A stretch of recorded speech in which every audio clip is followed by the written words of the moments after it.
喜劇嘅叫做《功夫熊貓》，唔係熊貓計劃、熊貓計劃，對唔對？熊貓計劃，跟住就大兵小將，大兵小將喺仲有拍龍馬精神，跟住最近嘅有嗰個叫做《暴風追影》，而家有呢部完全係文藝片做即係唔要動作嘅。過咗年你哋會睇到熊貓2，年底會開拍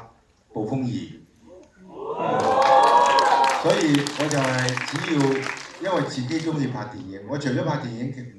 其他啲我都唔識㗎啦，我淨係識拍電影。所以我就係因為有你哋嘅支持，所以我見到出邊好多人攞好多獎品啊，攞啲書啊、簽名啊、禮物啊俾我，我又唔可以話一同你哋握手、同你哋影相抱你哋，我只可以話點樣可以回饋我全世界嘅影迷呢？